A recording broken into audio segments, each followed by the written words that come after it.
Super cup শুরু হওয়ার আর বেশিক্ষণ বাকি নেই, তবুও no meeting no super cup এই সিদ্ধান্তে এখনও অটল আই লিগের বড় বড় ক্লাবগুলো। আজকের এপিসোডে তোমাদের সবাইকে স্বাগত। মোহনবাগান, ইস্টবেঙ্গল সহ বড় বড় 7টা আই লিগের ক্লাব এখনও সুপার কাপ খেলার জন্য সম্পূর্ণভাবে রাজি নয়।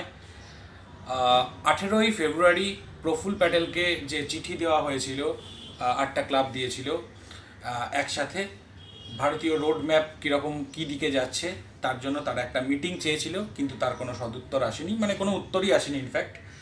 তো সেই কারণে তারা এখন এই সিদ্ধান্ত নিয়েছে যে খেলবে না সুপার কাপে।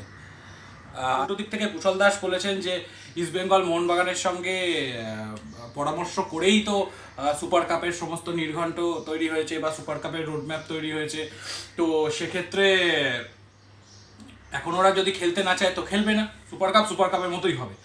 সুতরাং একটা হুমকি পাল্টা হুমকি এরকম চলছে, দেখা যাক ব্যাপারটা কোথায় গিয়ে দাঁড়ায়।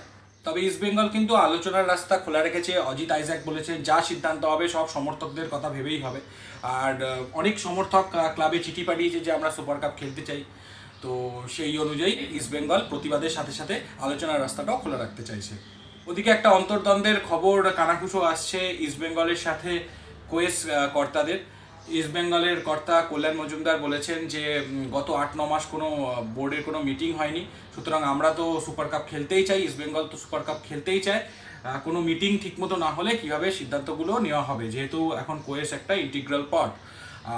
অপরদিকে অজিত আইজাক আবার সেটার প্রতিবাদ করে একদম জনসমক্ষেই বলে দিয়েছেন যে গত 8-9 মাসে কোনো মিটিং হয়নি, এই বক্তব্য সম্পূর্ণ অসত্য, কারণ জাস্ট ডার্বির আগেই মিটিং হয়েছে এবং যা সিদ্ধান্ত নেওয়া হবে সব কর্মকর্তাদের কথা ভেবে নয়, সমর্থকদের কথা ভেবেই নেওয়া হবে। এই একটা অন্তর্দ্বন্দ্বের খবর চলে আসছে, যদিও আমি যা দেখছি মানে সিংহভাগ সমর্থকরাই কিন্তু কোয়েস গ্রুপের অ্যাক্টিভিটিকে সাপোর্ট করছে।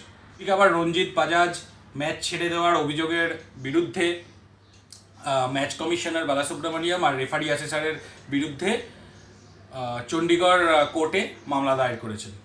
এই মানে রঞ্জিত বাজাজ কিন্তু মানে প্রচারে থাকতেও ভালোবাসে, আর দুদিন আগে থেকেই রঞ্জিত বাজাজ এই কারণেই কিন্তু ফেমাস, মানে ব্যাটেল, বড় বড় গোষ্ঠীর সঙ্গে ব্যাটেল। তো দেখা যাক ব্যাপারটা কোথায় গিয়ে দাঁড়ায়। মোহনবাগানের খবরে আসি। মোহনবাগানের সমর্থকদের হোক প্রতিবাদ নামক যে প্রতিবাদ কর্মসূচি, তার আগামী কর্মসূচি হচ্ছে 17 তারিখ, 17ই মার্চ রবিবার সকাল 9:30 থেকে। সেই দাবি একই, ক্লাবে ইনভেস্টার আনা এবং ক্লাবের উন্নয়নের দাবিতে এটা একটা পদযাত্রা আয়োজন করা হয়েছে। পদযাত্রাটা শুরু হবে আমি বলে দিচ্ছি শ্যামবাজার থেকে, শ্যামবাজারে মোহনবাগান লেন থেকে, ফেমাস মোহনবাগান লেন থেকে, এবং সেখান থেকে শুরু করে শিবদাস ভাদুরী স্ট্রিট, ফরিয়াপুকুর, বসুবাড়ি, বাগবাজার সেনবাড়ি, গিরিশ এভিনিউ হয়ে শ্যামপুকুর লাহা কলোনির মাঠে এসে পদযাত্রা শেষ হবে। সমস্ত মিডিয়া বন্ধুদের এবং মোহনবাগান সমর্থকদের সেখানে হাজির হতে অনুরোধ করা হয়েছে। ব্যাস, এখনকার মতো ভিডিওটা এখানেই শেষ করছি। পরবর্তী ভিডিও আরও আসছে, মেসি বার্সা সব আসছে। আর ব্যাস, ভিডিওটা ভালো লাগলে লাইক করো, কমেন্ট করো, শেয়ার করো, আর যারা নতুন আছো তারা অবশ্যই করে সাবস্ক্রাইব করো, সাবস্ক্রাইব করে বেল বাটনটা ক্লিক করে দাও যাতে নোটিফিকেশান তোমরা বরাবর পেয়ে যাও। ব্যাস, আজকের মতো টাটা।